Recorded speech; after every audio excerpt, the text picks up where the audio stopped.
Okay, so today we are getting into one of the biggest, most difficult moments of the First Crusade, the Siege of Antioch. It really was. This wasn't just one battle. It was almost a year-long test of survival and strategy. And if you're trying to get to Jerusalem, you can't just go around Antioch. It's this massive fortress blocking the main road. Exactly. It's the ultimate gatekeeper. There was no other way. So the Crusaders had to take it. So what we want to explore is how this army, which was exhausted and starving, managed to win. Not just once, but twice. Yeah, first they had to take the city, and then almost immediately they had to defend it from a huge army. It's an incredible story. It really is. So let's start with the city itself. When the Crusaders get there in October 1097, what are they looking at? They're looking at something almost impossible. I mean, but you have to picture these colossal stone walls. And they weren't just in a simple circle, right? No, not at all. The walls stretched for over 12 kilometers, and they went up and over these rugged mountains. The landscape itself was part of the defense. And on those walls? Over 400 towers. So you're being watched from everywhere. Plus, the defenders inside had tons of food and, critically, fresh water. They were prepared to just wait forever. So the Crusaders arrive, and they've already got a huge problem. A massive one. Yeah. After the long march, they just didn't have enough soldiers to completely surround the city. It was too big. So they can't form a tight seal around it. No. They had to set up different camps near the main gates, but this left these huge gaps between their forces. Which means the defenders could sneak supplies in, or worse, launch surprise attacks on them. Constantly. And then the weather turned. Winter arrived. And this wasn't just a little cold. The winter of 1097 was famously brutal. Oh, it was a complete disaster. We're talking heavy rains that turned the camps into like these giant mud pits, freezing temperatures, and with everyone crowded together, disease spread like wildfire. And food. Gone. They'd already eaten everything in the local area on their way there, so food prices just shot through the roof. They were starving. We hear stories about them eating their own horses. Yes, and for a night, losing your horse isn't just losing a ride. It's losing your main weapon, your status, everything. Morale just completely collapsed. To the point that some of the leaders actually wanted to quit. They seriously talked about packing up and going home. It was that bad. So what kept them there? I think it was a mix of things. For many, turning back felt like admitting God wasn't on their side. And, well, they'd already come so far and suffered so much. Giving up was almost harder than staying. So they decided to stay and fight. But how? What were the normal ways you'd attack a city like this? Well, they tried all the standard stuff. They built these huge wooden siege towers. The idea being you roll it up to the wall and your soldiers pour over the top. Exactly. And they built catapults to hurl giant stones at the walls, trying to break them down. But to build all that, you need wood.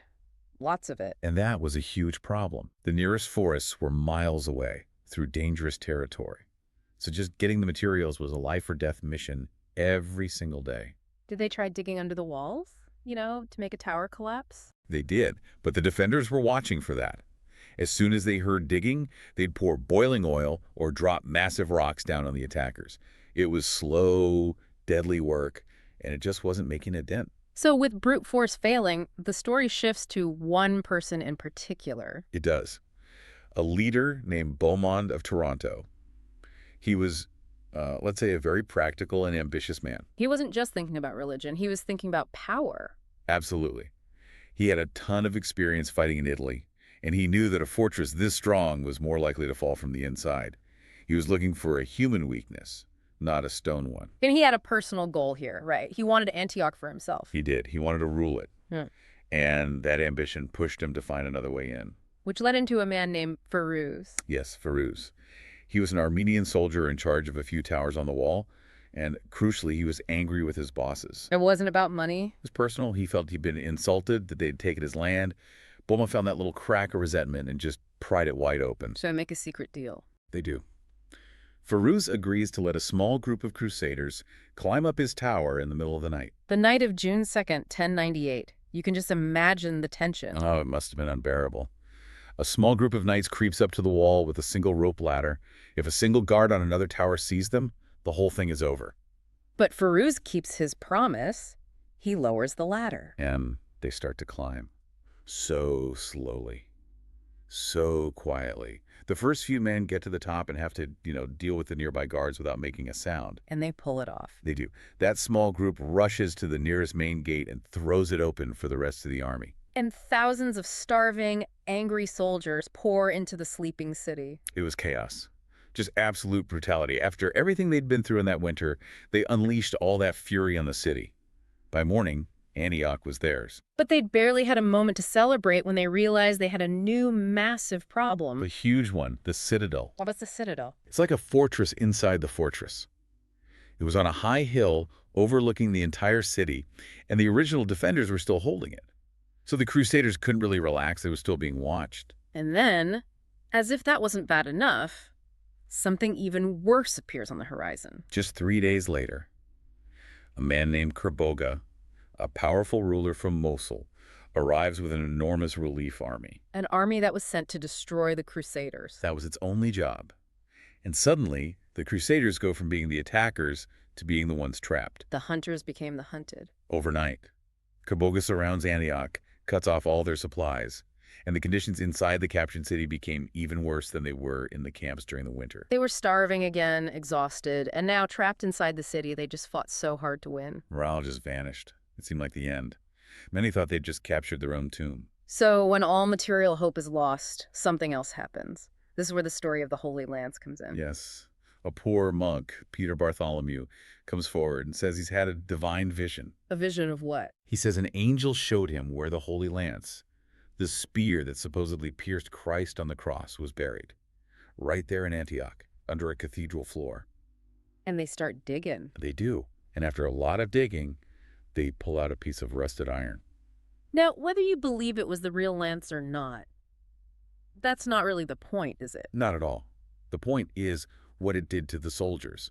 For them, it was a miracle, a sign from God that he hadn't abandoned them. It was pure hope. It was everything. It was enough to convince this starving, broken army to do something completely insane. Which was? To march out of the city and fight Kerboga's massive army in an open battle. Wow. So on June 28th, they open the gates and charge out. Many of them are so weak they can't even ride their horses. They're marching on foot. But they march out in perfect disciplined formations. And at the very front, they're carrying the Holy Lance. As their banner. Now, Kerboga's army was way, way bigger. But it had a fatal flaw. It wasn't a real team. Not at all. It was a coalition of different leaders who all hated each other. They didn't trust Kerboga.